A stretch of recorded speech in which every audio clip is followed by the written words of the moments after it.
Hello to you all. Good morning, good afternoon, good evening, depending on where you are from here today.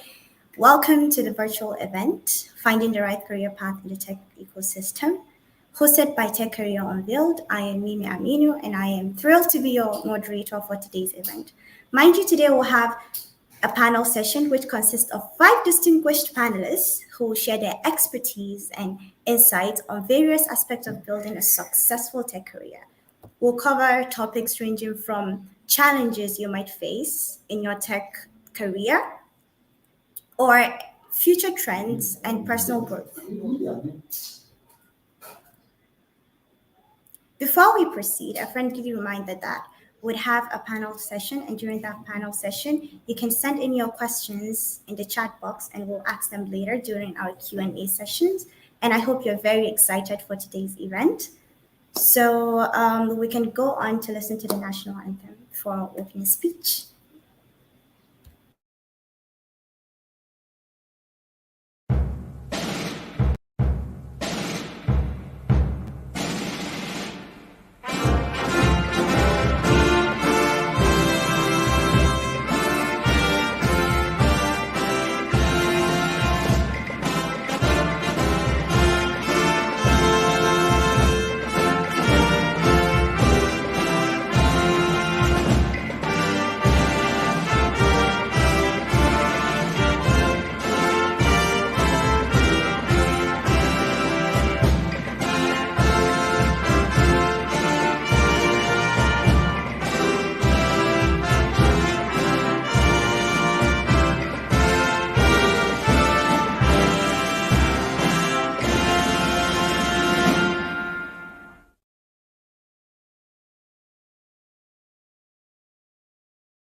In cybersecurity, risk management, and information technology.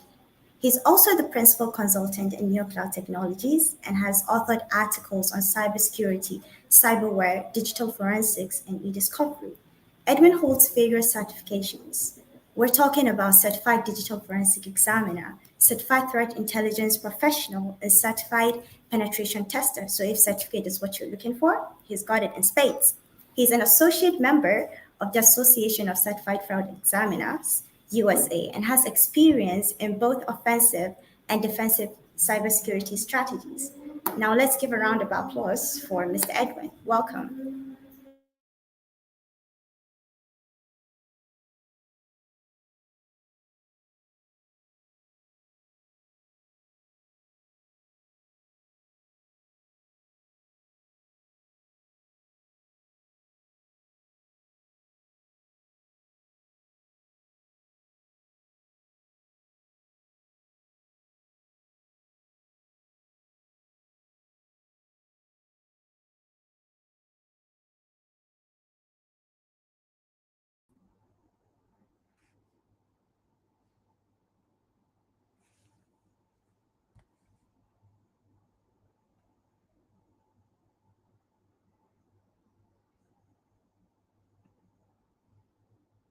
Hello, hello.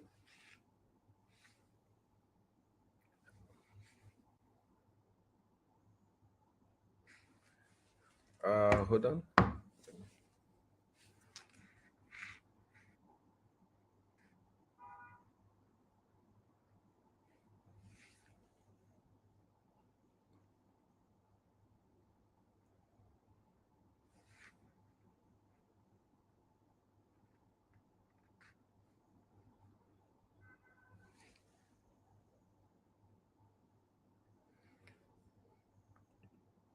Okay. Good evening, everybody. So let me get straight to the business of today, which is the delivering of my keynote speech. Thank you, ladies and gentlemen, guests and aspiring tech enthusiasts. Good morning, afternoon, and evening. It all depends on your time zone. I want to give a special shout out to the organizers and as well as the volunteers of this epoch making event for inviting me. Invited or not, I will still be here. Mm, I stand before you today, humbled and excited to unravel the mystic of the ever evolving world of technology careers. Welcome to the Tech Career Unveiled, finding the right career in the tech ecosystem. This event marks a crucial milestone in your journey towards discovering the limitless possibilities that the tech industry hold. Together, we shall be embarking on a captivating exploration of the vast and dynamic landscape of the tech career, equipping you with the knowledge and insight needed to make informed choices and carve your path to success. In the digital age and technology has become the cornerstone of progress, permeating every aspect of our lives. It has revolutionized the way we work, communicate, and interact with the world around us, from artificial intelligence to blockchain, from cloud computing to virtual reality. The realms of tech have never been more diverse and promising. As we embrace this advancement, we also encounter an abundance of opportunities, leading us to the question that stands at the core of this event. How do we find the right tech career? The good news is that there really is an answer, and the answer is pick a problem. The first step in this journey is self-awareness. Understanding your passion, strength, and value will serve as a compass guiding you toward the path that aligns with your aspiration. Take a moment to reflect on your interests and identify what sparks your curiosity. Remember, the key to fulfilling a tech career lies in combining your passion with your expertise. The next is for you to embrace the power of knowledge. Technology is rapidly changing landscape, and staying ahead requires continuous learning. The world of tech is a vast ocean of information, and each repos bring new skills, tools, and methodologies. Be open to learning, unlearning, and relearning as you navigate this dynamic terrain. You seek out mentorship and educational resources. You join the tech community and immerse yourself in projects that allow you to apply your newfound knowledge. And the third pillar of your tech career journey is adaptability. Technology, as you know, waits for no one, and successful professional in this field must be agile and flexible. They should be able to embrace change and see it as an opportunity to grow. Be willing to step outside your comfort zone, experiment with new technologies, and take calculated risk. Mind, take no emphasis and take calculated risk. Remember, those who dare to challenge the status quo often emerge as the game changers of tomorrow. The tech ecosystem thrives on collaboration. As you advance in your career, you build a network of like-minded individuals and experts who inspires and support you.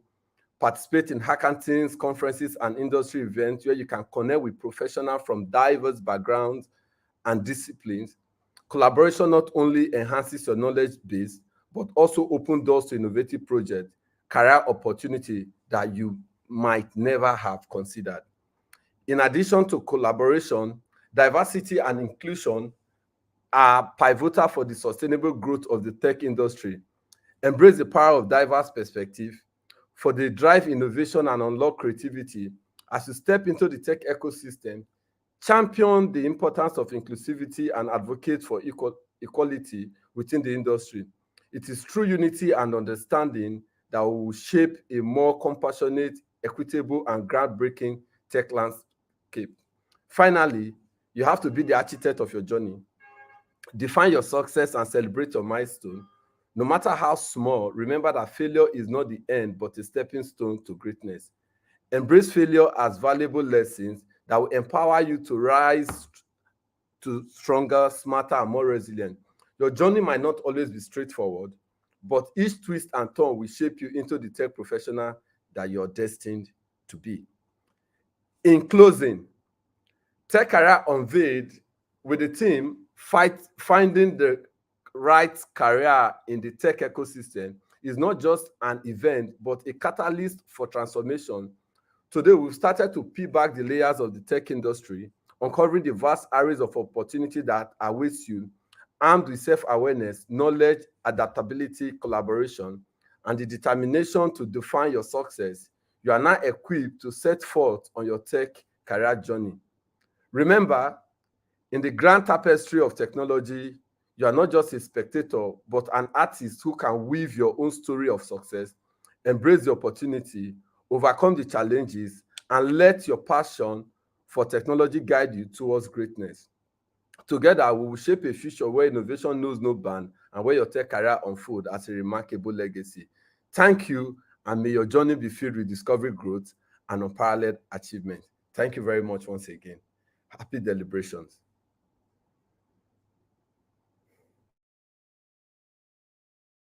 And I hope you guys picked up as much as you can. So remember the panel session? Well, it's now time for a panel session. And like I said, we'll have 5 experienced panelists on today's panel discussion. So let's welcome our first panelist, Mr. Gottstein Edith. Now, Mr. Gottstein is an expert in tech career paths with a successful background in the industry. He's a seasoned IT expert with a vast experience in software development and project implementation, including years as a lead trainer specialized in data science, machine learning, and deep learning.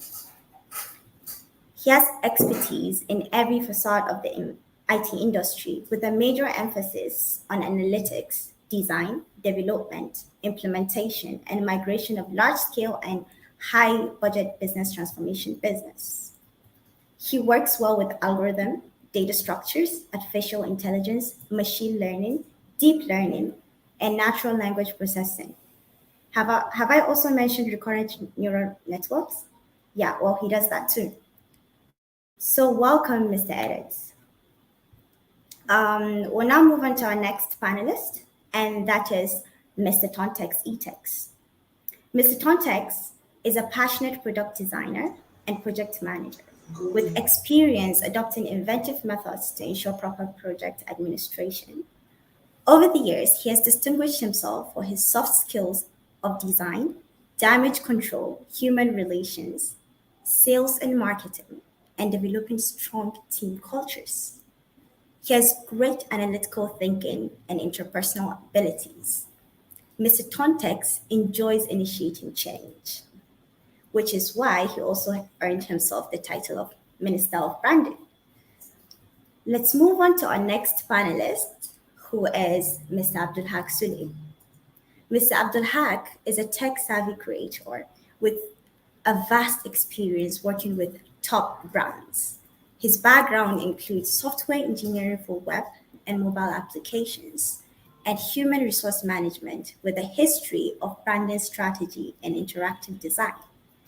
He's the CTO of Hackman, and Hackman is an agency that creates web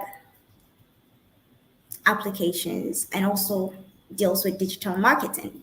They turn strategic insight into big ideas, powering beautifully crafted and effective products, such as Lingman, CPain, and Business Affairs. Welcome, Mr. Abdul Haq.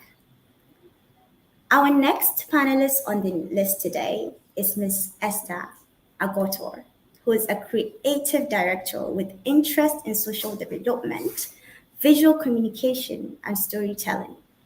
Ms. Esther has produced major storytelling products for projects and clients, including the UNODC, NAPTIV, FCDO, EU or ECOWAS, AFDB, GIZ, GHAI, and NCDC. Ms. Esther has a background in film and worked as an art director on Nollywood. And she has received training from Idio University. Welcome, Ms. Esther. And our final panelist on today's panel discussion is Mr. Kenneth D. Harrison, who holds a BSc in Information Technology and is an accomplished IT specialist. He has a vast experience migrating through numerous professions in the digital ecosystem, excelling as an IT specialist, handling web portals and network management for government entities, which is why has made contributions to prominent initiatives, including development and management of office portals for River State Government, River State University, and others. He has MCITP, RHCE, CCNA, and CHE certifications, demonstrating his dedication to technology and cybersecurity. He's also the managing director of KF Projects Infotech Limited, which provides superior IT solutions. Welcome, Mr. Kenneth. So now we'll have our panelists take questions so that you guys will hear their expertise and also experience in the tech world. So our first question actually goes to Mr. Goldstein. Hello, Mr. Goldstein. Hi, Bimi. How are you doing? Hello. Good. Good. It's good to have you. You too. Thank you. Thank you. So, our question here is, what advice would you give to someone who is just starting to explore the tech ecosystem and is unsure about which career path to pursue?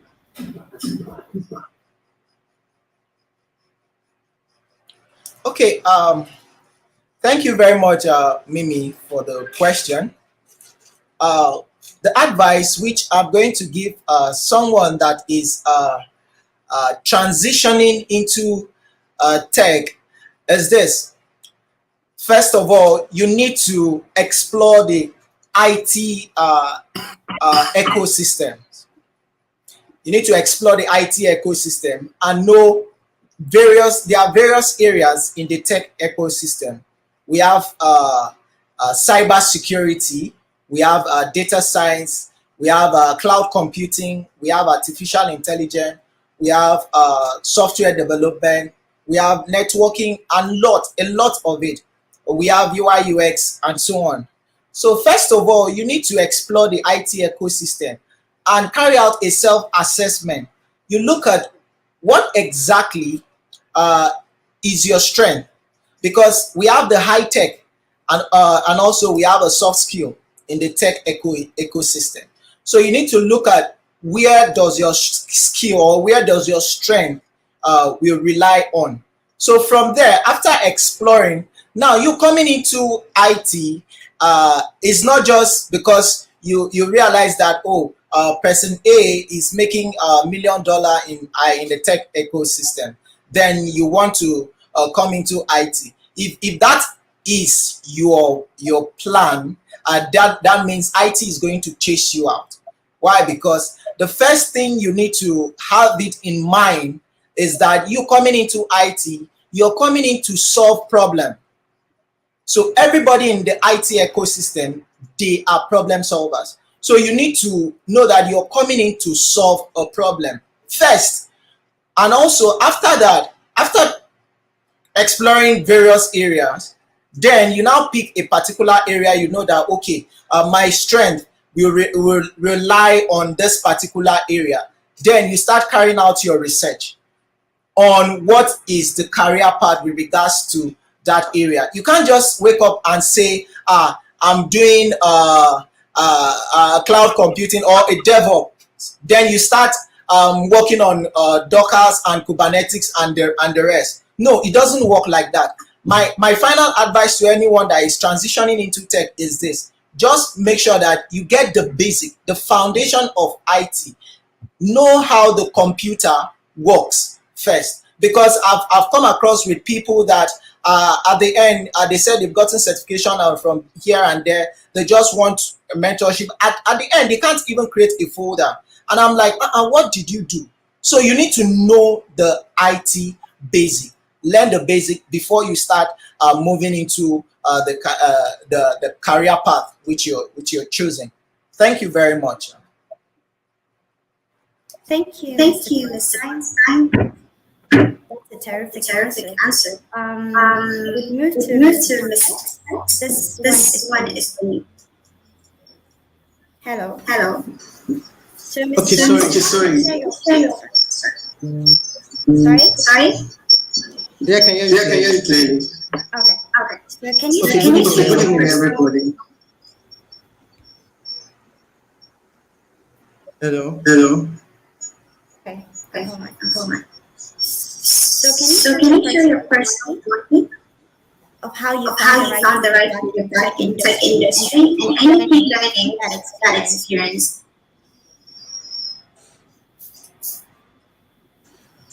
Okay, Okay, sorry. I wanted sorry. to I know wanted if to the know if question the was for question was me. for me. Yes, Mr. Tontex, this is for you. Okay. Okay. Thank you very much. So, sorry, please can you repeat the question because there was this echo that was Oh, making okay, it very yes, hard. sorry. Yeah. So, can you share your personal journey of how you found the right career path in the tech industry and any key learnings from that experience? Okay, so did I really find the right career path? I cannot say because I don't think that please if you can hear me just indicate because I don't think that there is like a Yes, we can hear you. yes, I don't think that there's a right career path like right career path. I think that there's a right career path for the moment because my journey I started as a graphic designer. So for me it was that I grew up being this person that liked freehand sketching, and one day I dreamt that I dreamt that I couldn't draw again, but I didn't know that it was going to transcend into photoshopping. That was 2010. Then my elder brother was a badass photoshopper. Then I loved what he was doing, so I started photoshopping then. I started photoshopping, and from photoshopping, I realized that I was limited because I was depending on Google Images for pictures. So I had to create my own pictures, like the pictures I had in my head. I have to create it myself. So that now kind of pushed me into Austin. That kind of pushed me into photography. Well, since 2010 to this moment, I have done a lot of things. And it's not like I said to myself that, okay, I want to do this. No, it was just that everything was just interconnected. And you just need like some sort of level of knowledge in almost every field for you to execute very well as a project manager. Then I learned web design. I started blogging without learning, like it was just normal blogging without learning. Then because I was providing graphic solutions to entertainers, the entertainers were my major clients then, producers and musicians. I now found myself in talent management. So I started managing musicians. Like everything is just interconnected. So I say there's a right path. I would not say that there's this right path, but I think that there's a right path for every moment. So this is my tech journey. More things are adding up. I now write songs. I now write stories. I now even shoot short film. I'm a cinematographer and a colorist. But at the moment, I am a brand identity designer and a project manager.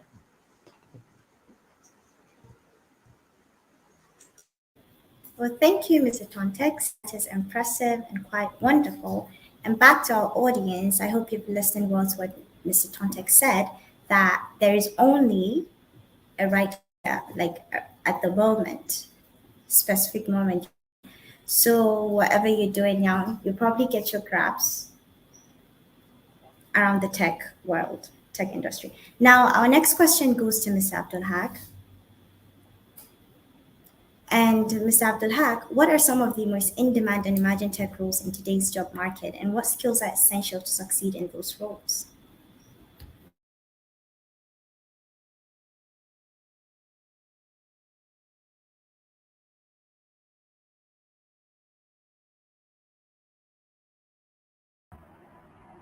Hello, everyone. Easy to be one of the panelists of the Tech Careers Unveiled. Now, on demand, on demand, like just as my co-panelists have just mentioned, there's this kind of skill set you have that is relevant now that may not be relevant in 2 years' time and probably was relevant 2 years ago. So I would say on demand based on something that's pretty trending and something that is scalable. Now we have software development, we have web development, data science. Most of all of these are mentioned by God's time. Now the thing about on demand is that there's innovation and there's disruption. Innovation means we have existing skills, right, that you can improve on, right? Make more efficient, find more seamless way, make it more awesome. For example, we have the brick and mortar stores, which has transitioned into e-commerce, right? And then one of the skill set for that, you have those who would have to build the e-commerce platform in terms of software development. You have those who will take care of the cybersecurity, the UX, UI, the marketing, right? So there's always a role to play in innovation. Now, when we talk about on-demand skill, it means we need to look around our environment and then we need to ascertain um, what is trending right now and what is scalable. Meaning, for example, like I said, bricks and mortar. If you look at your environment right now, you find out that there are a lot of things that 10, 20, 30 years, 40 years from now, they will still be in demand. Okay. So most of these skill sets, there's also this part of people just feel like the only thing about IT is writing code, front end, back end, full stack. No, there's literally different areas when it comes to technology. Okay, so I think everyone should literally start from the basic, just like God's time mentioned. We should literally start from the basic. We have online resources that should help anybody, everyone, start from the basic. We have Google, we have AI right now at our at our fingertips to help every single person start from the very basic. So when we talk about on demand, I'm going to end by saying anybody who is starting out should do a lot of research. Ask those people who have been there. There's this whole concept of mentorship. Mentorship doesn't necessarily mean that you must approach that person one-on-one and say, be my mentor. You can remotely learn from that person. We have a lot of people who have podcasts, who have blogs that are giving out their experiences from free, right? So when you listen to them, there's a you to understand what is in demand. For example, if I watch a couple of tutorials by, let's say, Esther, and I see how much she's teaching, I'm already learning, right? And then now they are in demand, right? And I can learn them. So remotely, I can jump on her free courses, I can learn from her, and before you know it, literally on a whole new level. So I encourage everyone who is starting out to do the proper research, find mentors remotely, not necessarily meeting them one-on-one, and learn from the very basic. Don't just jump and start writing codes, or you want to learn UI UX just because God's time recommended. So that's that. Thank you, Mr. Abdulhak. You did mention that there are some skill sets that will still be in demand for the next 40 years. Would you care to share what those skill sets are? Okay. Now, the skill sets that will be in demand, for example, is UI UX.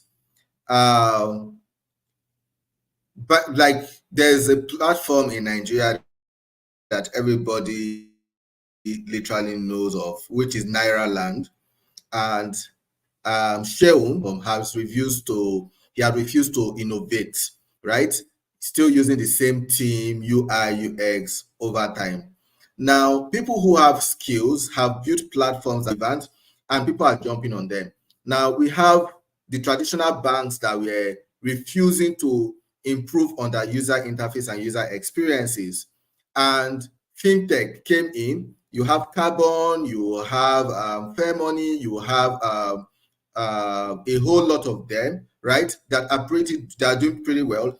And for example, you can see GT Bank recently rebranded. So 5, 10, 20 years ago, you had a lot of platforms that had a specific UI UX. But over time, because a whole new learning curve, you see a lot of people, improving. So 10 years ago, you still had UI UX. Right now, you have UI UX. Trust me, in the next 20 years, you still have UI UX. Marketing, you have traditional marketing, you have print marketing, you have digital marketing right now, right? When you learn digital marketing, you find yourself 10, 20, 30 years from now still being very relevant, because every single business owner, from freelancers to organizations, NGOs, they are looking for ways to be out there. So when you learn digital marketing, search engine optimization, to social media marketing, to the whole lot, then you'll still remain relevant. There's one beautiful thing about web development or software engineering, and that is the fact that most of the tools we are using today, they are literally automated, right? The softwares, the mobile apps, the web applications, they are not going anywhere in the next 20, 30 years. So you want to learn those skills, okay? And there are a whole lot, but I'm going to also end this with saying research is extremely important. So when we go out there and research, starting from Google, like the basics is literally Google, just hit google.com, and then you'll find a whole lot of relevant specialties that you can jump on. Cheers. All right, thank you very much. That's a bit over time. So our next question would go to Mr. Kenneth. And Mr. Kenneth, the tech ecosystem is vast and diverse, spanning various industries and job functions. How can one identify their unique strength and interest to align with the right career path within the vast landscape? Okay, good day, everybody. Can you hear me? Can you hear me? Yes, can yes. Okay, okay. Good day, everybody. Yeah. I'll just continue from where my co-panelist, Mrs. Sule, stopped. Um, Tech ecosystem. How can someone identify a unique strength? Um, in aligning with the right career path. Aligning with the right career path. So it depends on where you want to specialize on. There are different areas people can specialize on, and it depends on where you really want to be focused on. um, there are data analysts, there are UI UX designers, there are network administrators, there are cybersecurity engineers, there are web developers. It depends on where you would choose to specialize in. You understand? I believe every area is relevant depending on your niche, depending on what you pick as your niche.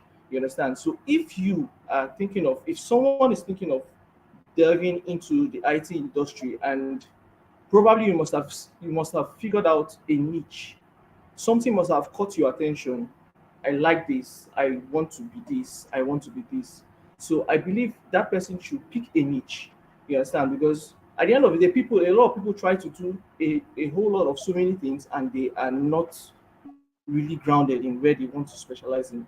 So if you pick a niche and say, okay, I want to develop myself in this niche. I want to be a programmer.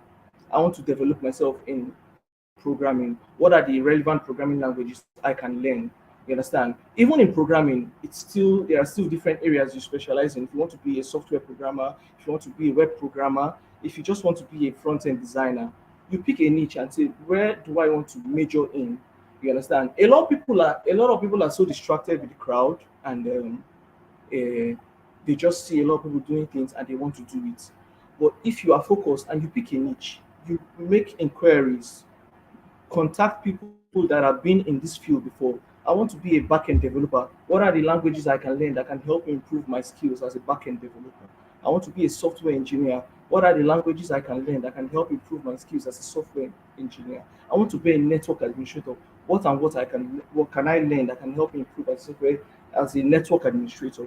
You go there and you do courses that are related to that niche, and you develop yourself.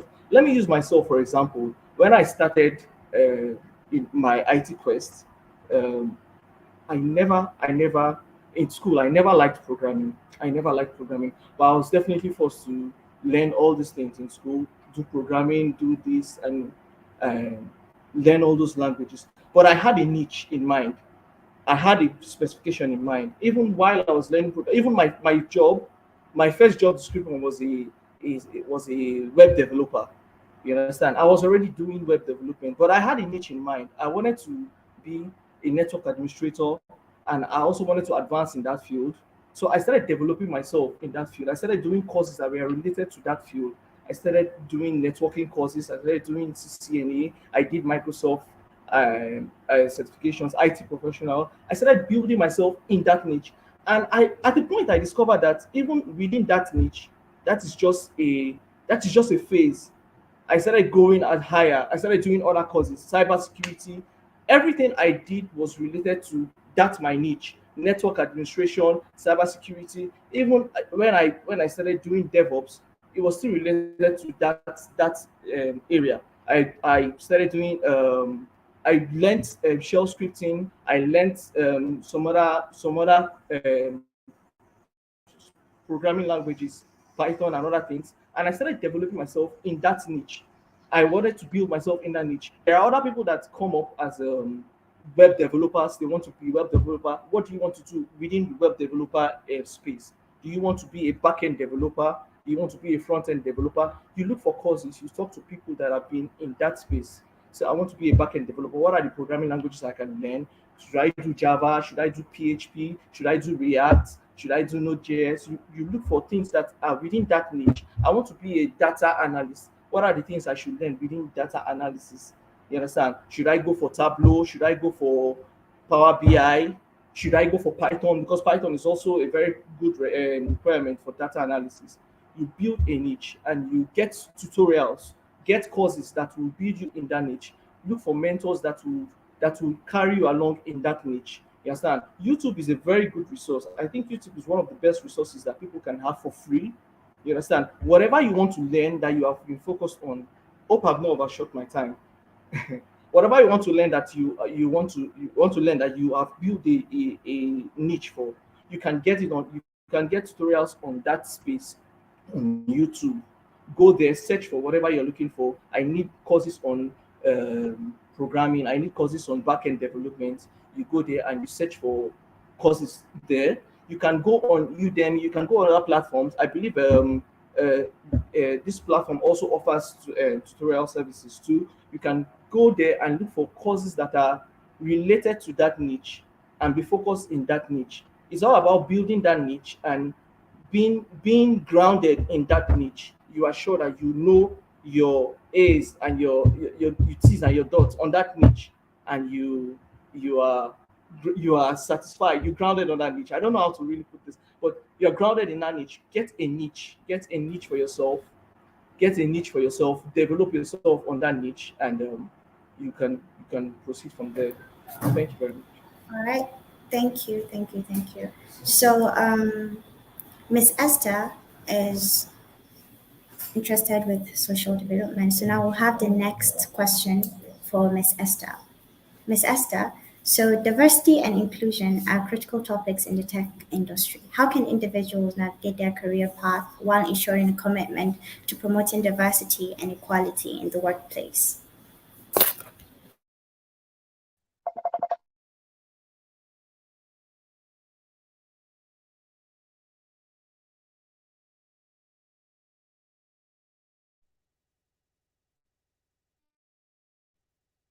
Hi, can you hear me?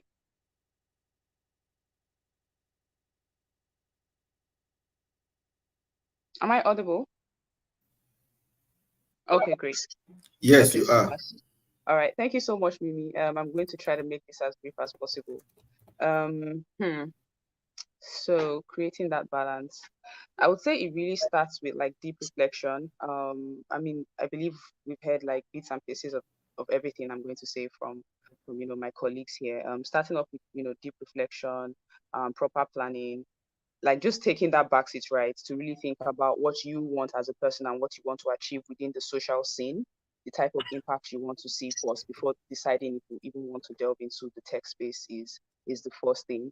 And then once you have figured that out and you know what that is to a T, then you can now decide to step into the ecosystem, right?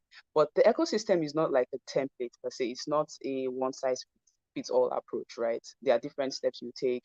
You know, in this space, of course, like things are changing. You have like disruptive technology coming up. People are constantly thinking about ways to do things, different methods to what even already exists, right? So choosing this path, this tech path with the aim of creating that balance with social impact is something that you really need to think about. The first step I would say is to even find a tech path that has something to do with social impact, right? So look at the roles that align with your specific interest on sustainability. You hear organizations say things like they want to create solutions for people. You hear individuals say that the reason why they delve into certain paths is that they want to create solutions. So think about what people are interested in. What are Nigerians interested in? What are people in Africa interested in? What are you interested in as a person? People are interested in love, healthcare, energy, education, um, poverty alleviation per se. And then when you start to think about these things and you start to think of different ways that you can solve these problems, then you can now bring in technology into it. And one of the easiest ways to do that is you already have NGOs that exist, right? NGOs that focus on all of these different areas, that sort of tie into the SDGs. Volunteering with these NGOs, just like getting into that space. And I will say that like God's time mentioned, this is the one way you can explore, right? You already have a system that is set up. You're going in, you're learning from your mentors as well. You are checking out the skills that already exist, the methodology, the way that these people do the things that they do. And then you're also contributing your own quota, because of course you're getting ideas along the way.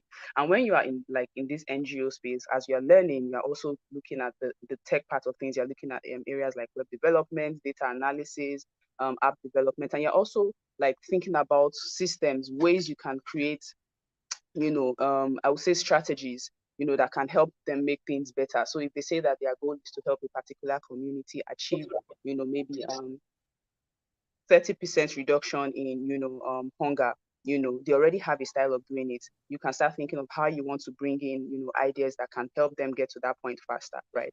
After gaining this experience, of course, you can now start looking out for organizations that really care about corporate social responsibilities, right? Organizations that are looking to use their profits and part of their revenue to make the society better, and that way you can actually get paid for the experience that you have. I would also say like working on personal projects, because of course you have ideas, and working within like a particular space might not exactly give you like the flexibility that you need. So also trying out like your personal projects as well that connect, technology with what you are interested in is the way to go. And then finally, I think I would wrap up with connections, right? Attending events, tech events, attending events on social impact and development, meet people from both ends, right?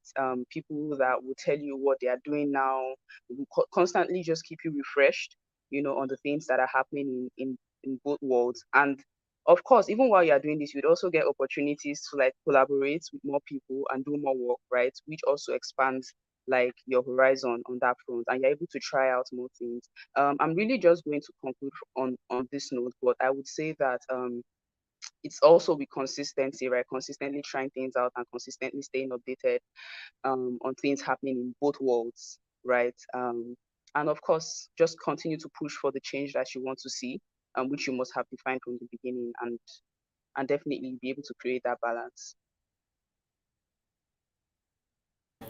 Thank you very, very much, Miss Esther. And Mr. Gottstein, this question is for you. So, with the rapid advancement in technology, yeah, some traditional roles may be at risk of becoming obsolete. How can individuals future proof their careers in the tech industry?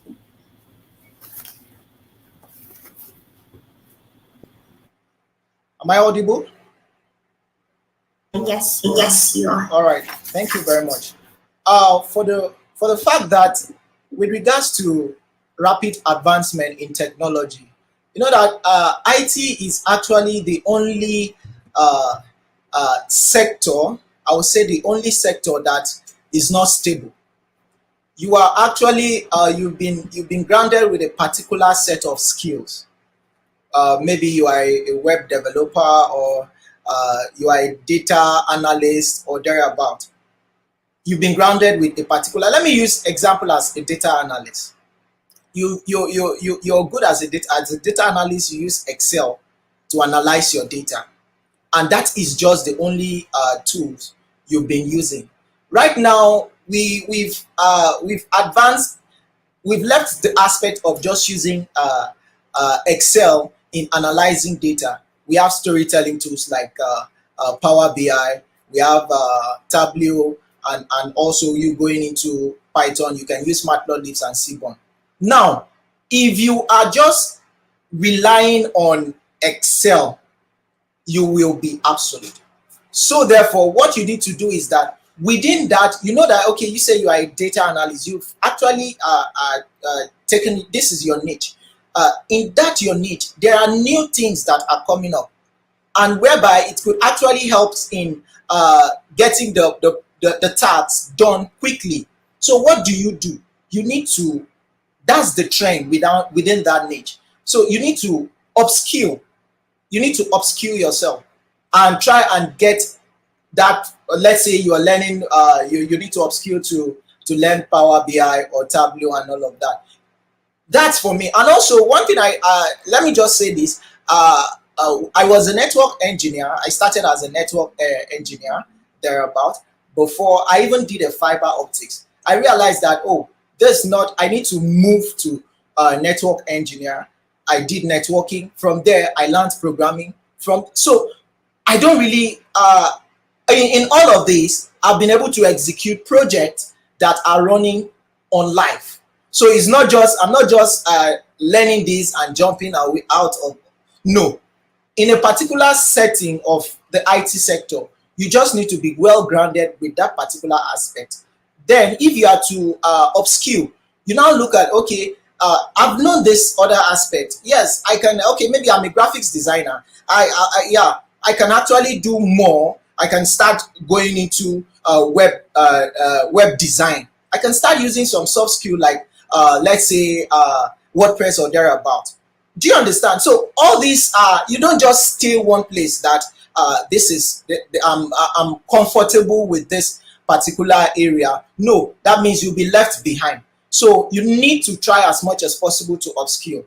The more there is a saying that says that the more you know how much you don't know. So in the IT sector, one thing I like about it is that new things are coming. As they are coming, you need to try as much as possible to upskill yourself. We have already, right now, we have ChatGPT.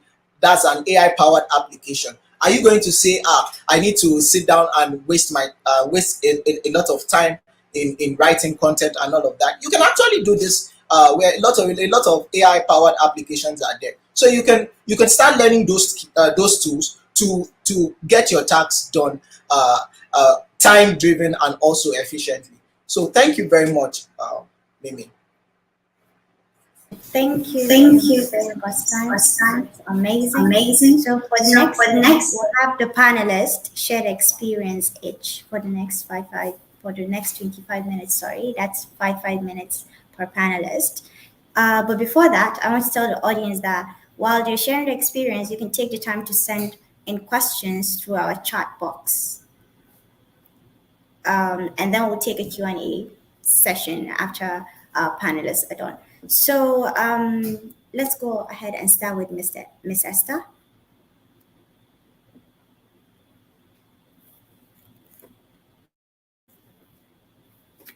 Hello, Miss Esther. Hi. Okay. So my experience.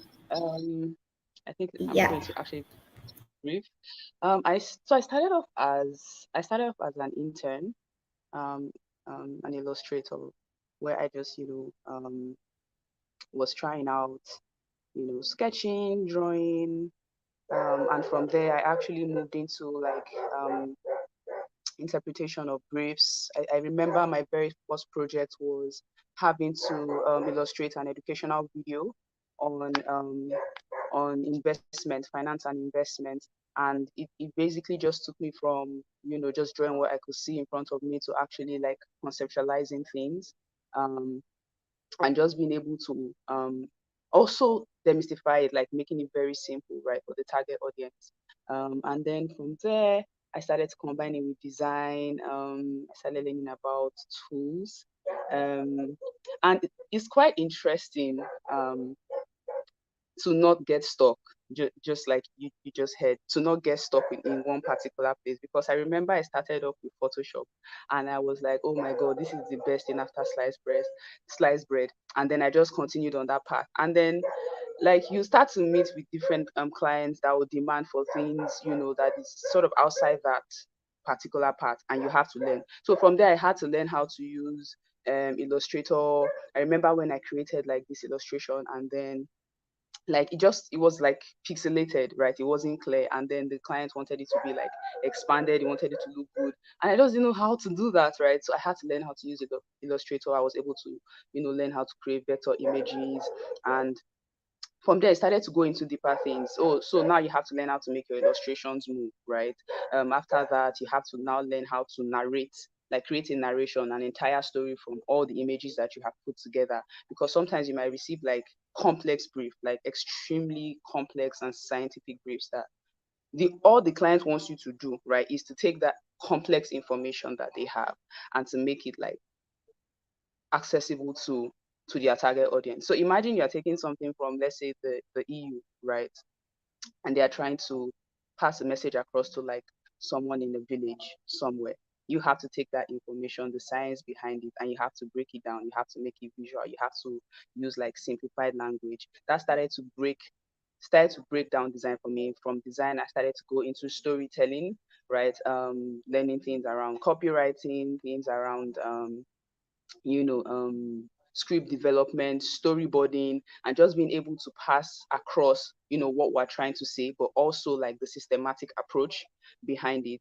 And I've pretty much been on that path, also delved into a number of campaigns. I've been on tobacco control campaigns, healthcare, public health campaigns as well, focusing on the items that we consume.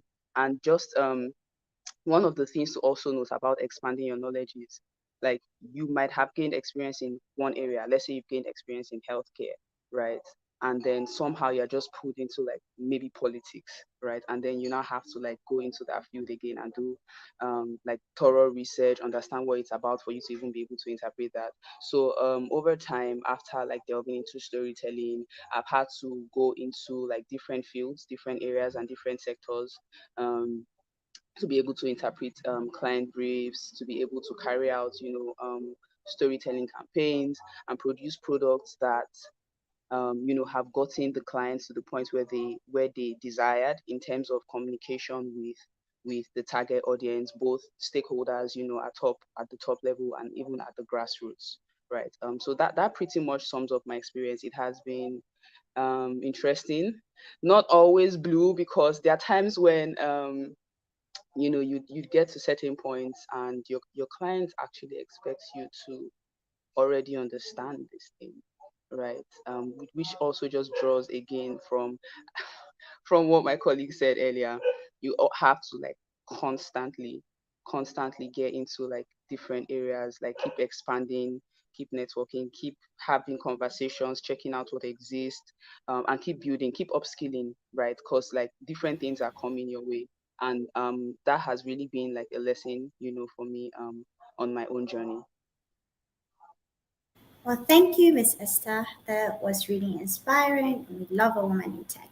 Now let's move on to our next panelist, Mr. Tontex. Would you care to go next?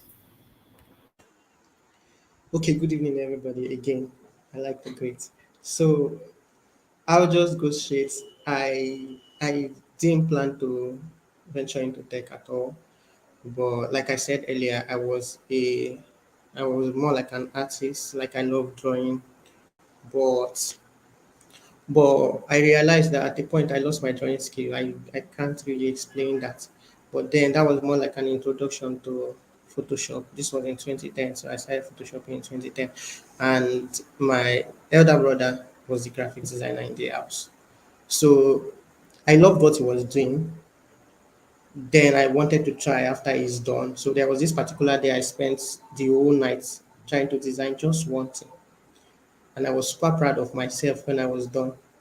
Then he woke up in the morning and saw it and called it trash. He was like, "Guy, what did you do?" You understand? And I was like, then in fact, I could take his own because he's a graphic designer. Then my younger brother, that was not yet a graphic designer, came and still called it trash.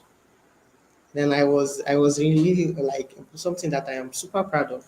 You guys don't like. But what happened is then knowledge was not that outside like this. It wasn't everywhere. So I had to go to the cyber cafe every time. In fact, almost all the cyber cafe in my area they actually know me. I used to buy time. I used to save up to buy time.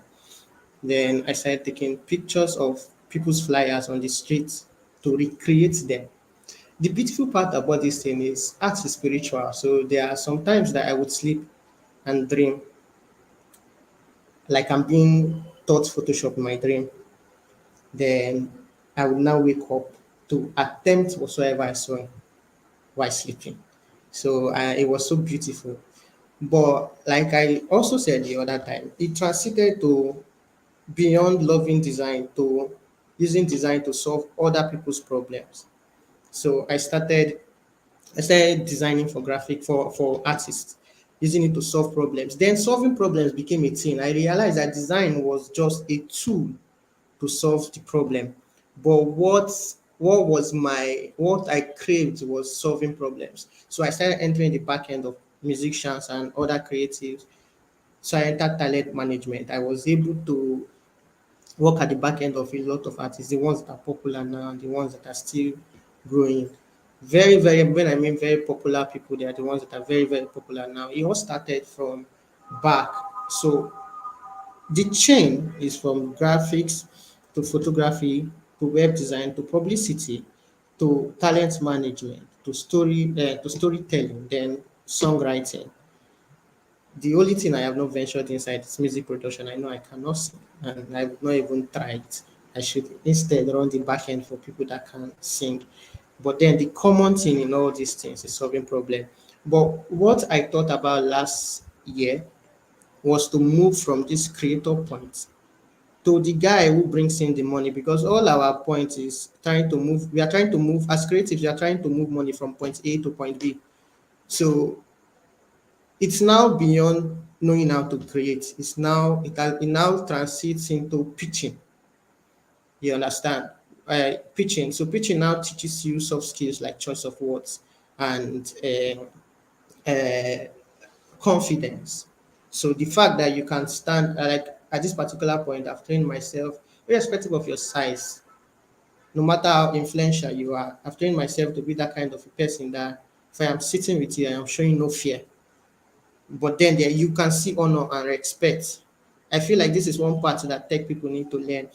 Tech people can just dwell on creating, and creating. So they can be creative but broke because they've also not learned how to move money from point A to point B. Moving money from point A to point B is beyond creating. Pitching is a very important soft skill that they need to learn. So I think I will stop here. So guys, just learn as much as you're learning to create, also learn how to move money from point A to point B. Thank you. Thank you very much, Mr. Tontex. Thank you very, very much. Now, would go next would be Mr. Abdul Haq Sule.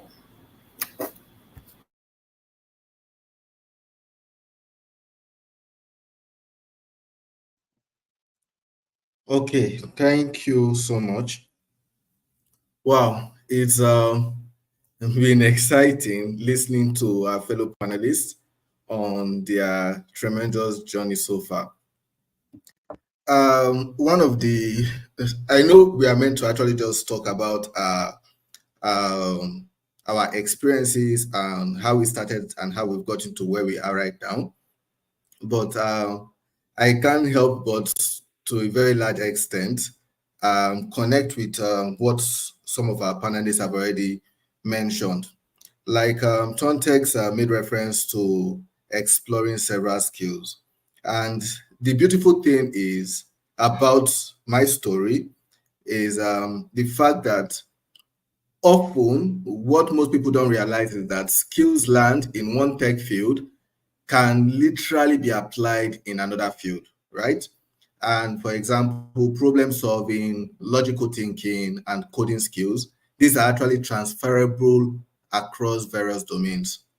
Now, talking about where I started, um, I think my experience is almost like 2 decades right now.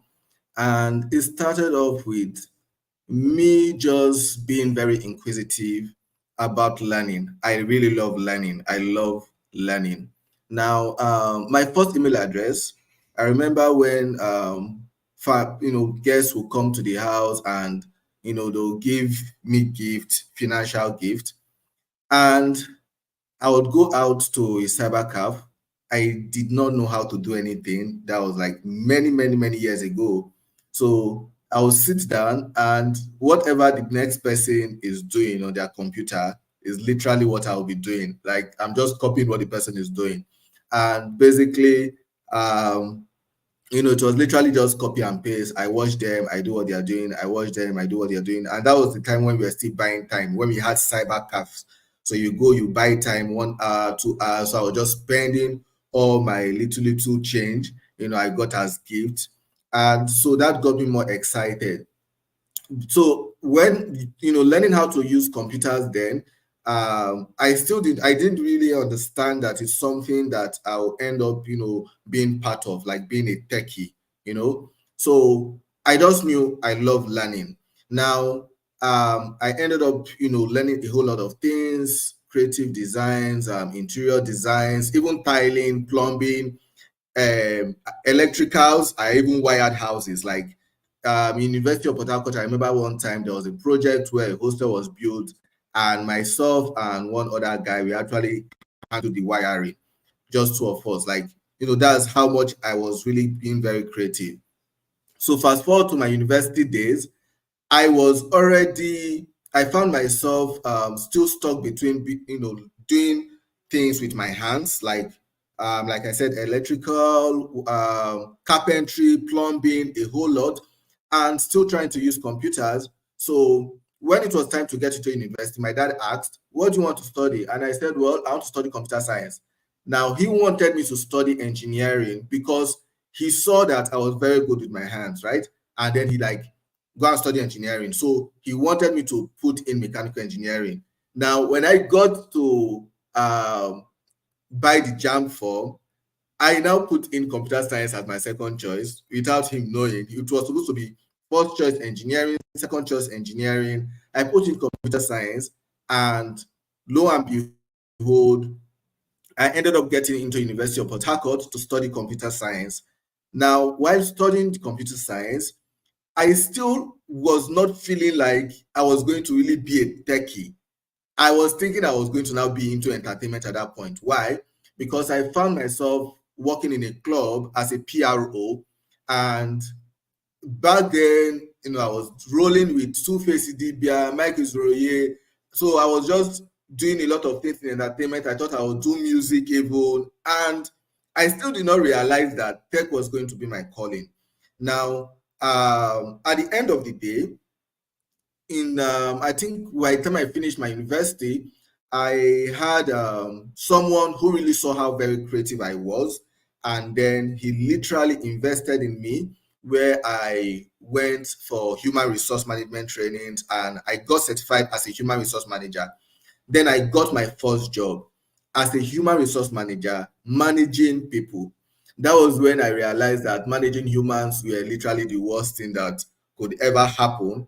So I was still being a creative, being a human resource manager. To an extent, that was still me being confused. That's why I said I can, to an extent, relate to what Tontex said in terms of, oh, my time is up. So just to round up, now fast forward to where I am right now. One thing I'm going to say is, it is essential to strike a balance between exploration and focus. Now, a lot of us, we end up just exploring and exploring, but trust me, when you pay attention, you find out that you have skills that are literally transferable to the future. Now, it takes time. It's not something that you immediately just realize. Give yourself time to explore, and then you focus at some point, right? It is crucial to narrow down your focus and specialize in a special field to deepen your expertise later on in your life. But if you're starting out, please allow yourself to explore. Then, when it gets to some point, like I've said, you'll find yourself deepening your expertise and being more consistent. Thank you, guys. Thank you so much, Mr. Abdul Haq. So for our next speaker would be Mr. Kenneth. Okay, I'll try to wrap everything up into 5 minutes. Okay, so I'll say my IT experience, my total IT experience started way back, even before school, before I even got into the university. So I did normal. I started as learning basic computer appreciation. Then I went to do computer hardware. Then I think there was this friend of mine. He's an advanced man. He had a training center too. He like, come on, learn something new. And he started teaching me. This was way back 2006 or so.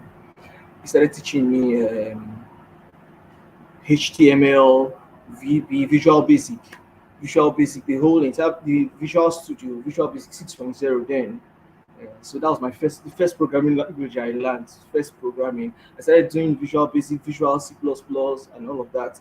I learned that. Then after that experience, I worked. It was just in front of me. This cafe just came.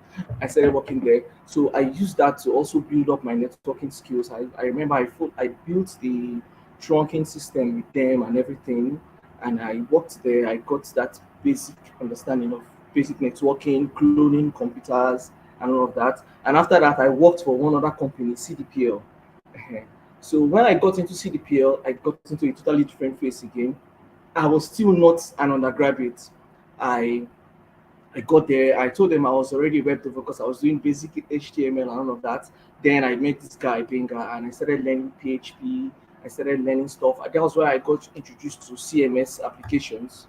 I started doing CMS applications, um, Joomla, WordPress, Drupal, Typo3, and all of that. I also learned how to use some other media applications, Premiere Pro. So I've really touched a lot of things. Premiere Pro, After Effects. I did Cinema 4D, 3D designs, and all of these things were just preparing me for school. Then I got a scholarship, River State scholarship back then, and I went to India. Then I started my course. And the very good thing about my course was everything that we were learning was just as we are learning the school curriculum, we are also preparing for certifications. So we're doing a whole lot: C, C++, Java, networking, data architecture, different courses. And then while we're doing all these courses, we're also doing Oracle as a course. So we're doing Oracle as a course, and we are also preparing for the certification. So we did Oracle for like 3 semesters. It was a 3 year course. We did Oracle for 3 semesters. While we are doing the Oracle, we were also uh, preparing in Oracle University for the certification. So we ended up doing Oracle and getting OCA, OCP certification. I got the OCP certification. We did CCNA. We were doing it under Cisco Academy. We got the Cisco certification, and all of that. I learned a lot. Then I also did some courses outside Microsoft IT professional. I did the full course. I got the certification. I did my CH course there. I got the certification. Then I came back to the real world and I started working. Then my very first job was as a web developer. I like well, I was this was when I was preparing myself. After all these things I had learned in school, I wanted to be a network administrator. I was doing CCNA and Microsoft server administration. And when I came to my first job, my first job was as a web developer. My next job, which has been my current job, was as a web developer. I started as a developer. Then after some time, I started branching into networking. Then after some time, I told them, okay, why don't we just build a my Active Directory system for the company? And we started Active Directory for the company. We put everybody on the Active Directory system. And good thing about our Active Directory system, we were able to develop. We developed it not even with Microsoft. We developed it with the Linux platform. Already before this time, I already had good Linux platform. So we developed the Active Directory with the Linux platform. We linked it to our Git. You understand? So we used Active Directory LDAP to authenticate our Git users for people that were programming and all of that. And from that, I transitioned into server management. I started working on servers. We started building our own cloud system. So we build our own cloud system, manage our own cloud system. So I started configuring servers. That was now DevOps coming in front of me. So I started doing a lot of DevOps courses. I started trying to learn Kubernetes, learning other DevOps courses, and we would configure our servers. All our servers are on Linux platforms. So we configure our servers. We use Citrix, configure our servers on Citrix, put it on the cloud. You understand? I started doing that. Then I started upgrading again on cybersecurity because when we manage the servers, we needed to protect them. I started doing some other cybersecurity courses, and we started doing. I did project management by the side. That was just by the side.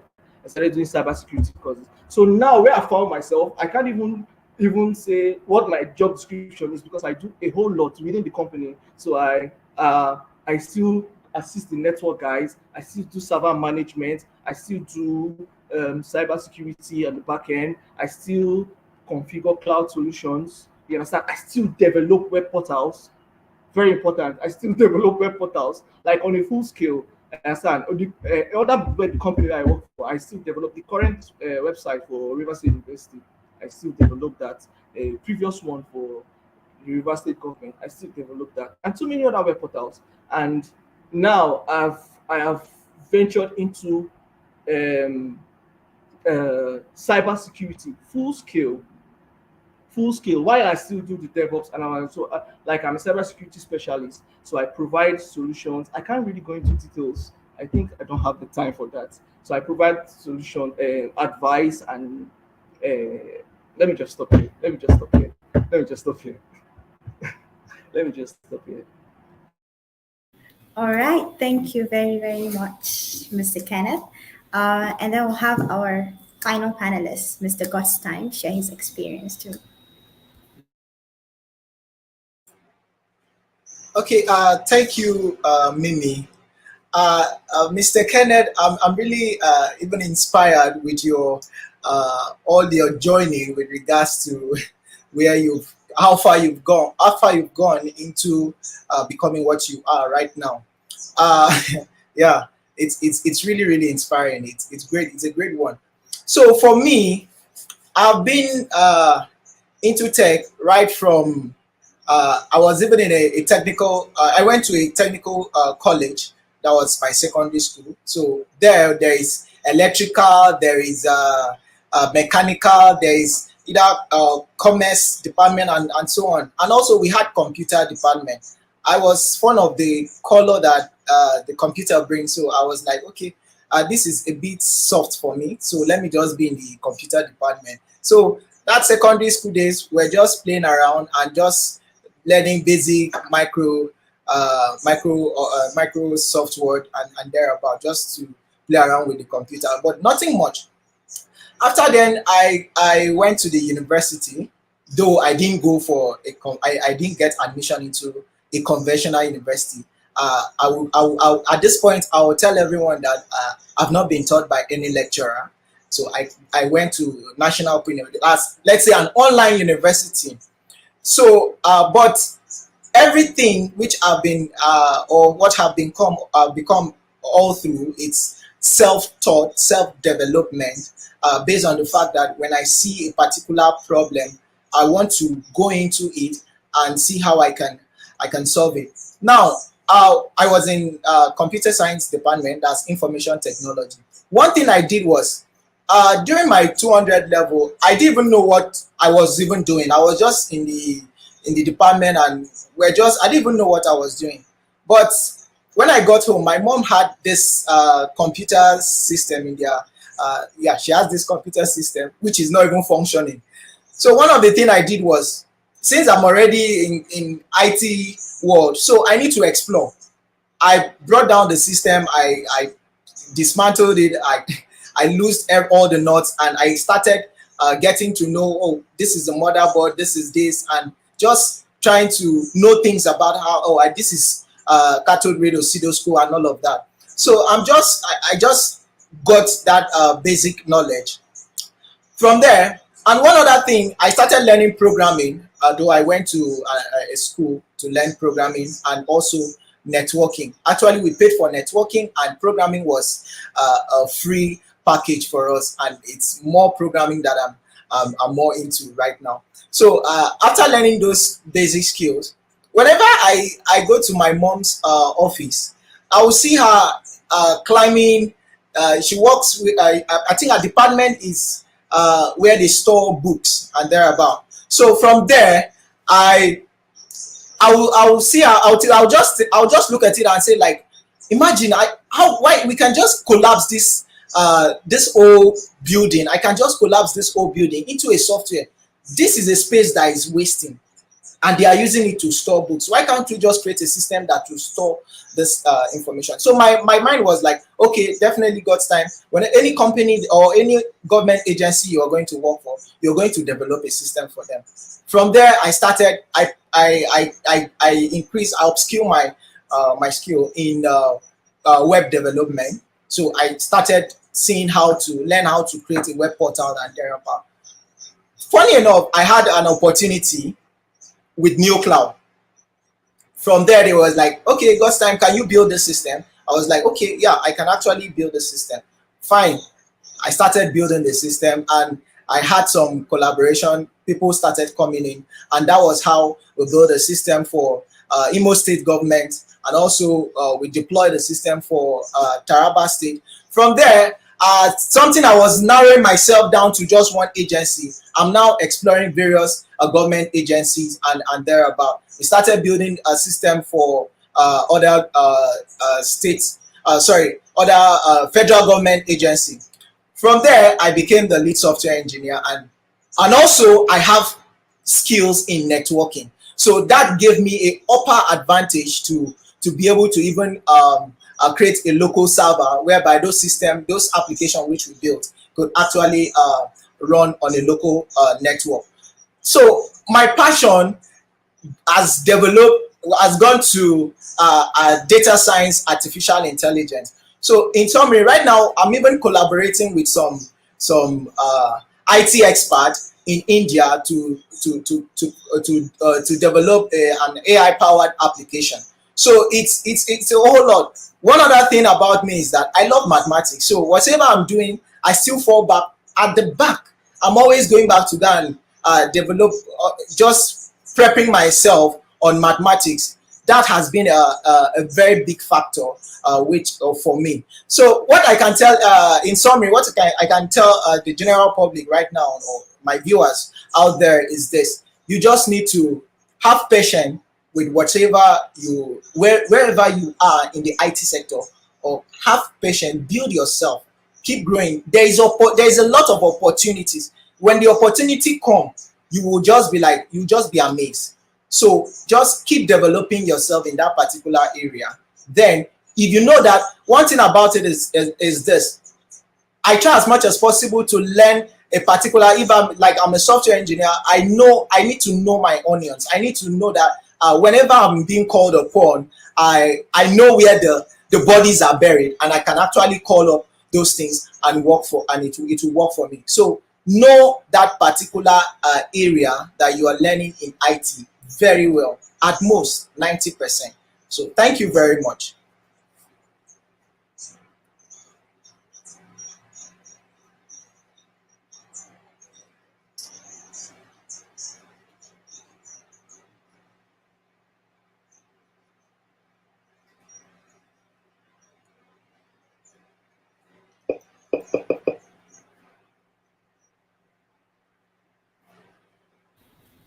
Thank I you can very, hear very you. much. Yeah, Oh, thank you. sorry, Thank you. it's my placement. So every So every experience with experience Rafa with is Rafa good. is good. Sorry, it's resounding. Sorry about that. So thank you very, very much. And every experience shared by our panelists today has been very inspiring and very educative. So I think this is proof to our audience that if you want it enough, you can get it done. We're short on time, so we'd move on to the Q&A session. And I've got three questions here with me. And the first one is a general question going to all our panelists. Mav TV exclusive said, is cybersecurity still a good skill to learn?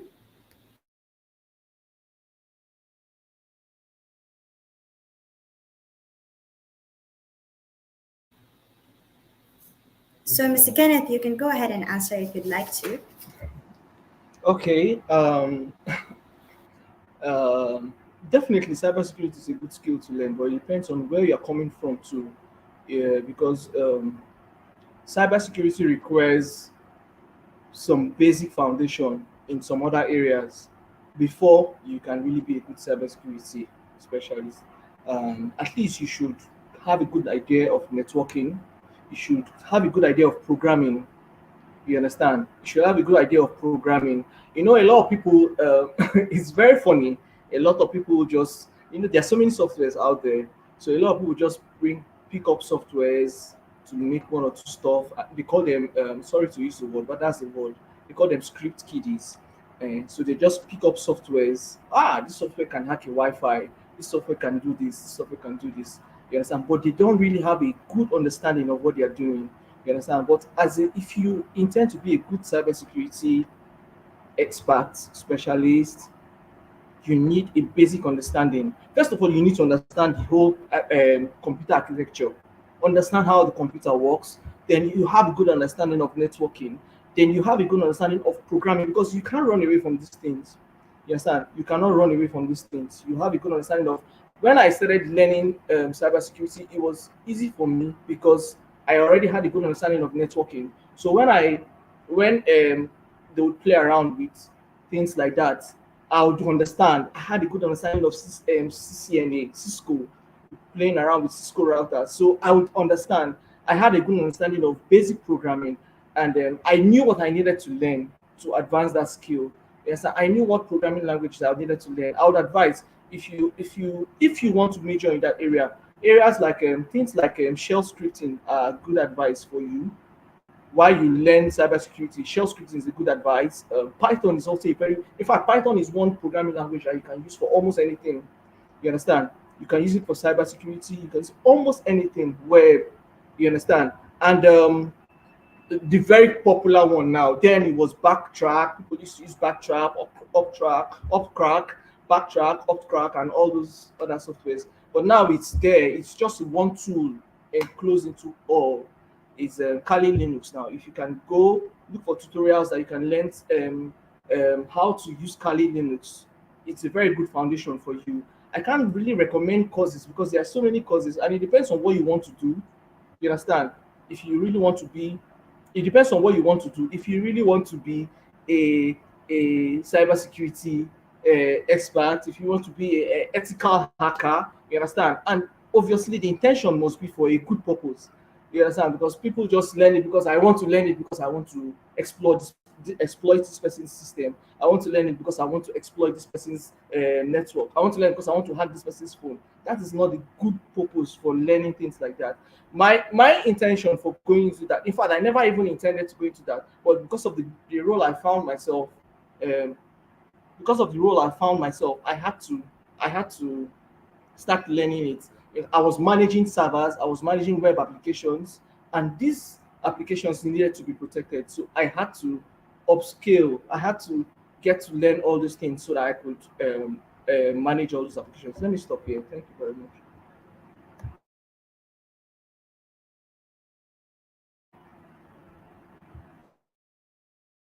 Thank you for that. So, would have Mr. Edwin add on to that specific question?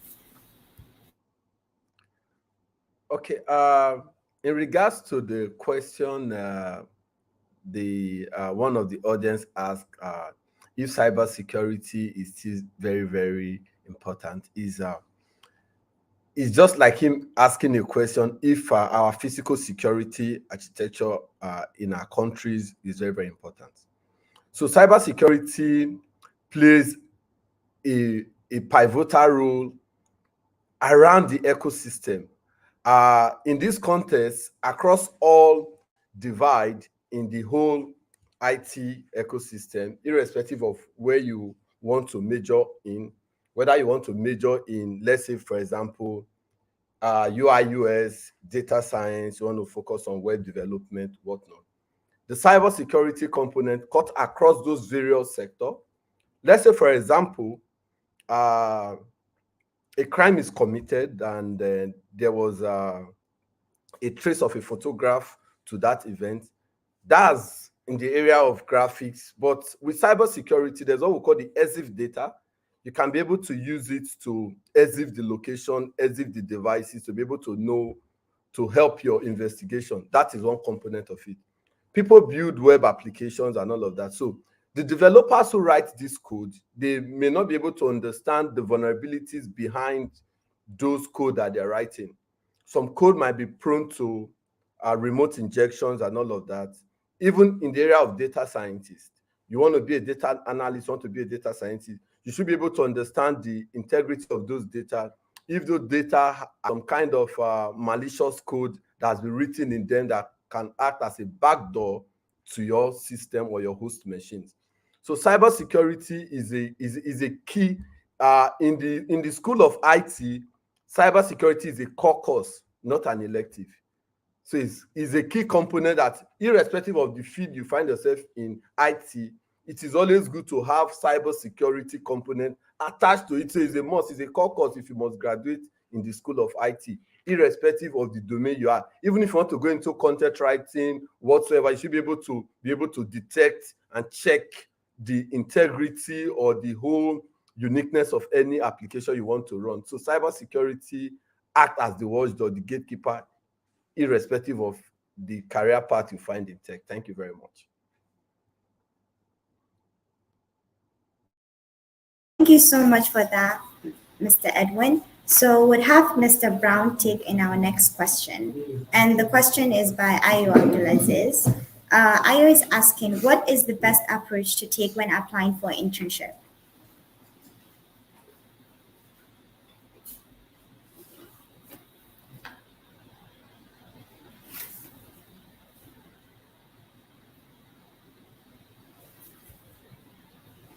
Very much for Is Mr. Brown on or is it my network?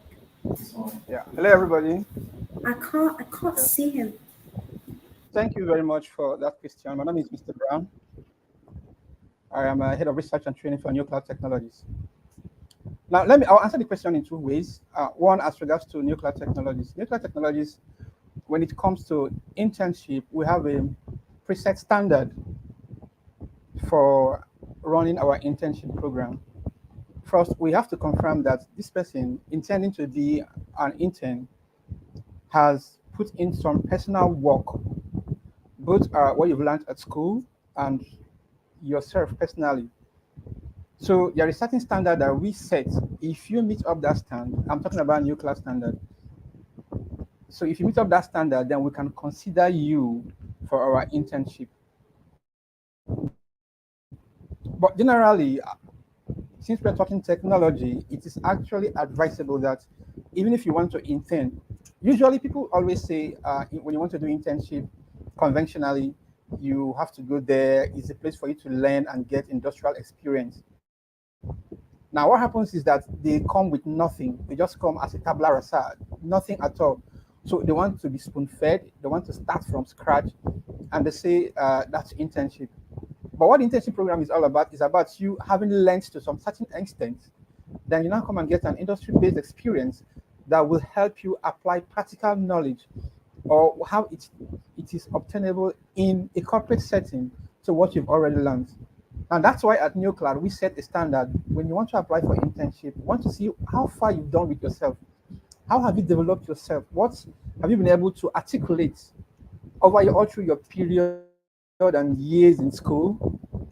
And then when we evaluate you and see that really you have really put in some work, and then we can say, okay, you are now qualified to take our internship. Now, on a generally to answer the question, if your program gives you at a certain point by your program. I mean, if you're in school and you're saying at the end of 200 level, 300 level, you're going to go for internship. It simply means you have to go beyond what you're learning in school.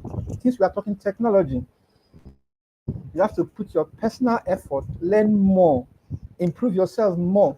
Because when you get to a tech company, it's not like a conventional company where if there is nothing to do, they send you around, send you on errands and all that. No, a tech company is task on the go, and you are being assigned to a team. You're doing a project on the go, so it is the basis of which you already have that will enable you work with the team, start the task, and then the people in the team will now come and start. Okay, fine.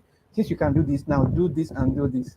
But if you go as a tabula rasa, nobody in the team, task is piled up. There is a lot. There are deadlines to meet. There are projects to conclude, and then somebody will come and start teaching you, for instance, HTML, CSS, which expect you to know when you're in 300 level. So the best approach to take if you know you're going to go for internship, develop yourself to a certain extent, at least know the basics, and then from there you will be accepted. So in terms of nuclear technology, have a develop yourself beyond what you think or what you are supposed to be, and be able to do certain tasks on yourself. I think with that, anywhere you go, you'll be accepted for anything. Thank you.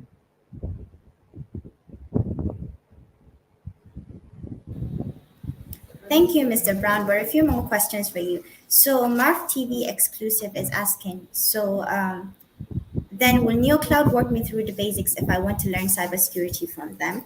And also, Usman Aliyu is asking, what are the courses that are offered by NeoCloud Technologies? Okay, your question is in two phases. I'll answer one, and I'll direct the other one to the various departments that will answer that. I'll answer the one of the various courses that we do in nuclear technologies, and then the one of cybersecurity. We have people that will answer that. Now, the thing is that nuclear technology is a full-fledged IT solution company. We build softwares, we customize it, we build it on demand as need be. We build our softwares as the project demands. Now, as a result of all the expertise we have in nuclear technologies and the experiences of the team that we have, we decided that as part of our CSR, we're going to carve out a training department for young minds and young people who have the notion, who have been thinking of venturing into IT, so that we'll guide them through the right process. Since we are in the system, we are in the tech space, and we are practically getting involved in the program and going through the evolution process within the tech space. So our CSR that we carved out is for us to groom these young minds in the proper way they are supposed to be groomed. But aside that, we have a capacity development section which is being set up for organizations, government agencies, private organizations, and private individuals who want to enhance their career that has a gap, a technology gap in their career skill set. So our capacity development section helps us or enables us to absorb and train government agencies. We have been doing this for a while within the country, Imo States, Taraba States, National Assembly staffs. These people have undergone our capacity development training process to enable them boost whatever administrative duties they do and upgrade it with the modern trend in technology. So our capacity development section does that. Now, for other training that we have for youths who have the intention of having a full career in technology, in tech, or who wants to uh, divert or change from whatever career they have into technology, we have web development as a department, we have cybersecurity, we have data science, we have data analytics, we have graphics design, we have UI UX, we have branding and strategy, uh, we have product design, we have digital marketing, we have the required or the current trend in technology that people need to follow to be in line or in tune with what is obtainable today. We also have a full-fledged programming department that teach you Python is the go-to technology of today. Java, C Sharp, C. We also have a dedicated section for mobile technology and Android technology development. So we have all these departments that is pocket friendly because it is based on CSR. Our environment, the ambience is very conducive. The classes are executive setup so that you relax, and then your faculties, those are the people that train your instructors, they will have a direct relationship to train you on one-on-one basis. Now, aside that, each of these departments, each of these courses you select in nuclear technology has a community. Now, this community follows you even when you are off class, even when you are outside for our everywhere you are, wherever you are, whatever project you're working on, whenever you need assistance, we are there to guide you and then put you through on the necessary steps to follow. And apart from that, our training section, our training classes, our courses include mentorship sessions. Now, what we do is that we just only train you on how to write codes or how to build programs. We train you on conversion process because you will agree with me that using the program is one thing, but being able to convert it into business and make money out of it, which is the core aim of whatever it is anybody is doing, is a different thing altogether. So during your classes, your faculties, people come in, experts come in and guide you on how to convert whatever it is you have learned into the real world and how you're going to be able to convert these things into money and not just knowing them and not being able to sell them. And then our branding department also come in and then talk to you on how you do self-branding. How do you package yourself so that when someone sees you, they will understand that you don't only know what you're doing, you know how to do it, you know how to pass it across, you know how to convert it, and how you know how to make money from it. So that's how our training is scheduled. That is how it is modeled, and that is how we monitor and mentor whoever passes through our training process. Thank you.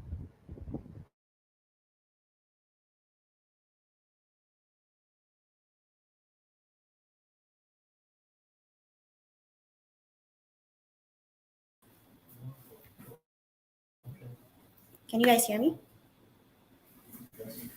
Okay, thank you so much, Mr. Brown. So we'd have our next question by Amalohi Onikoba, and she says, I have a question, please. How can a person learn how to network properly to build connections and relationships?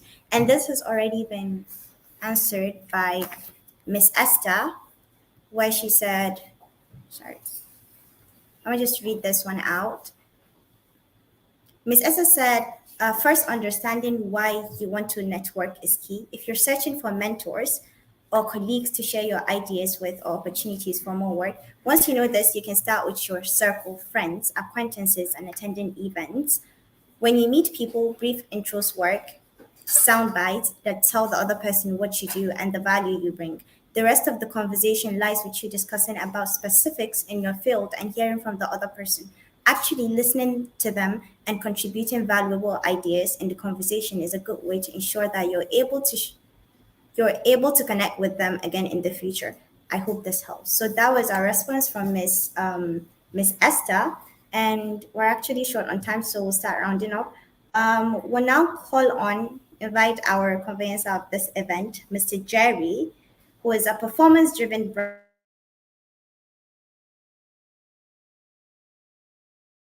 years of experience in brand identity design and front end web development. He's very passionate about creating loved and trusted products to empower individuals in their careers. Welcome, Mr. Jerry.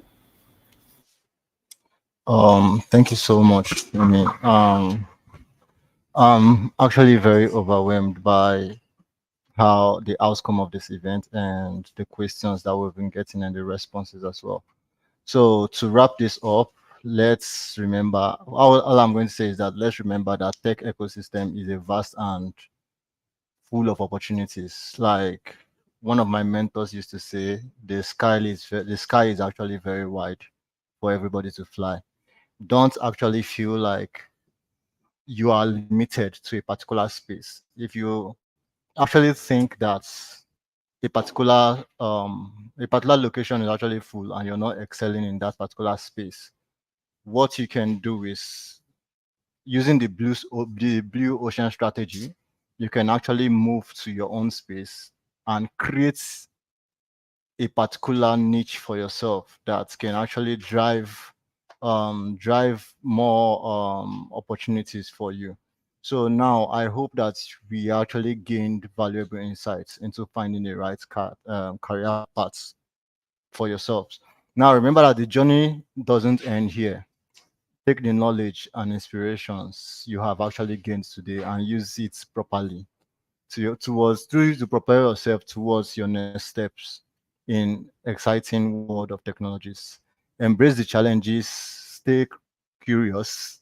That is like one of my core niche. Always stay curious, always wanting to know what something actually means.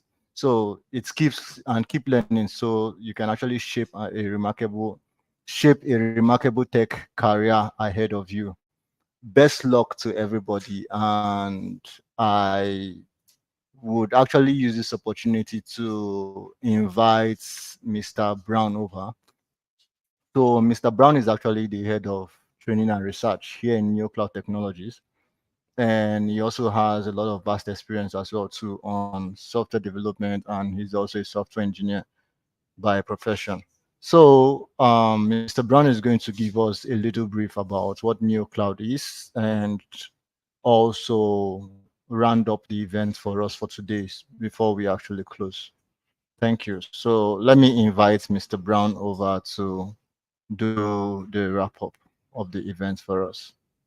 And last but not the least, before I forget, I want to use this opportunity to thank our panelists. You guys are awesome. You guys are awesome. You actually did a very great job. You delivered 150, 1000% to all the questions, and you actually did very well. I'm really happy and I'm excited. I'm excited to have you guys on board on this particular event. And thank you so much. Thank you so much. Thank you so much. So, Mr. Brown, you're up, sir. Thank you very much. Thank you very much, Mr. Jerry. It's been an exciting, wonderful, educating, eye-opening virtual event. Nuclear technologies. Let me speak about nuclear technologies. Nuclear technologies is a Nigerian-based full-fledged IT solution providing company made up of young, bright minds with lots of years and experience put together. Basically, what we do is to provide customized solutions depending on the problem. What this means is that whatever problem it is that could be solved by technology, New Cloud Technologies is your go-to firm for that. We are based in Nigeria. We are certified by all the approved bodies. For instance, NIDA, we are certified by NIDA, one of the few IT companies certified by NIDA, that is National Technology Information Development Agency in Nigeria. We are also recognized by the statutory organizations that required all IT companies in Nigeria to be affiliated with the Computer Professionals of Nigeria. And we follow all stipulated regulations in terms of data protections, the provisions of the Cybercrime Act, the provisions of the NGPR, that is the Nigerian Data Protection Regulation. We conform with all regulatory provisions. Nuclear technology has been at the forefront in order to move Nigeria from the current place it is to where it is going. We are in line with the Millennium Development Goals, the provisions and the stipulations for all countries to be technology oriented. In case of Nigeria, the e-governance, which has been pioneered from the previous administration down to this current administration, nuclear technology is a key organization in trying to make this achievable within the Nigerian tech space. Now, globally, nuclear technology also have an extension in the United States. Our clients comes from different parts of the world. We have in Switzerland, we have in the United States, and other countries. So we have been there and we have been providing solutions globally, and also from Africa and beyond the shores of Africa to other continents. We have the mantra to make sure that the world is going globally in terms of technology. We push and provide the enabling environment, the required resources, the required knowledge, the required environment for everybody who has decided to key into the tech space to have the means of achieving that dream. We have worked for government agencies in Nigeria and those outside Nigeria. For instance, the GIZ, the German for German, the USAID of the United States. We've also worked with uh, the Doctors Without Borders, that is MSF, that of Belgium, that of Spain.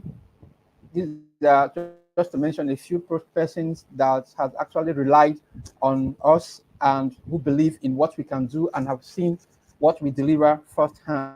Some of the softwares that we have right now running, we have a project reporting system, which is actively in use by a particular agency.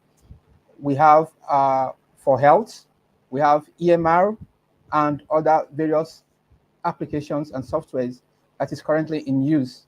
These are products developed for and by the Nigerian people within nuclear technology. Okay. Outside that, our training covers, like I said earlier, while answering the questions, it covers entirely for capacity. That's for agencies and private individuals. It covers for youths or for individuals who also want to take specific programs. And they are actually very pocket friendly. Environment is very conducive. So now, based on this program, whoever wants to sign up or register for any of our programs, I think we have decided to give you a slash in cost by allowing you to use a code TCU in all your applications, which you can do online. There's a provision for you to enter with your code because to show that you signed up after this program. So you start your registration, you enter the code TCU as your code. So when we see that TCU, we know that, okay, fine, you signed up to us through this program. Ladies and gentlemen, esteemed colleagues and aspiring tech enthusiasts, I would like to use the opportunity to thank everyone as we come close to this invigorating virtual event on finding tech career paths. I must say that I am filled with gratitude and inspirations. The discussions and interactions have been, for these past few hours, have been very enlightening. And I believe we are all signing off on this event today with a renewed sense of purpose and directions in the journey through the ever-evolving world of technology. First and foremost, I want to express my sincere appreciations to all attendees, the organizers, the panelists, those who spoke, those who asked questions, who made this event a very resounding success. Your participation and enthusiasm are a testament to the passion that we share for technology and its potential to shape our lives and the world around us. Throughout this virtual event, we have delved into various possibilities that lie before us in the vast tech landscape.